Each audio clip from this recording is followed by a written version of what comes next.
આજે વિશ્વકર્મા જયંતિ છે ત્યારે શહેરભરમાં વિશ્વકર્મા જયંતિની ધામધૂમપૂર્વક ઉજવણી કરાઈ હતી।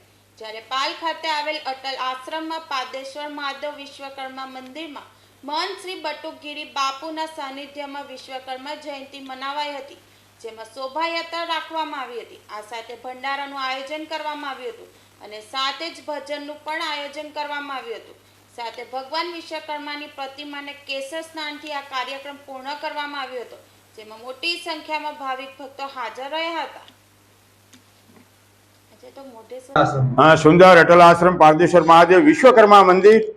આવો મિત્રો, આજે શોભાયાત્રા ભગવાન વિશ્વકર્માની અને ભોજનની વ્યવસ્થા, ભંડારાની વ્યવસ્થા કરવામાં આવેલી છે। ત્યારે આપણે એવી એક કામના કરીએ છીએ કે જે 18 વર્ણ છે, 18 વર્ણના ઈષ્ટ દેવતા કહેવાય, ધંધા રોજગારથી માંડીને તમે એમના હાથમાં જો તો બધા ઓજારો છે।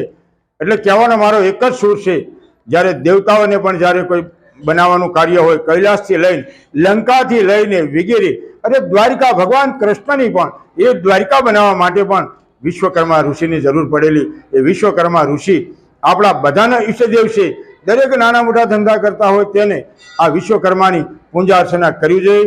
આજે હું અટલ આશ્રમમાં ભગવાન વિશ્વકર્માના મંદિરના એકવાર દર્શન પણ કરે અને અહીં આવે અને વિશ્વકર્મા જયંતિ નિમિત્તે દરેક વર્ણના લોકો જોડાય એવી મંગલ કામના કરું છું। આવો તમારા જીવનમાં, આપણા બધાના જીવનમાં વિશ્વની અંદર સુખ શાંતિ સમૃદ્ધિ ભગવાન વિશ્વકર્મા આપે એવી મંગલ કામના સાથે અટલ આશ્રમ સુરત।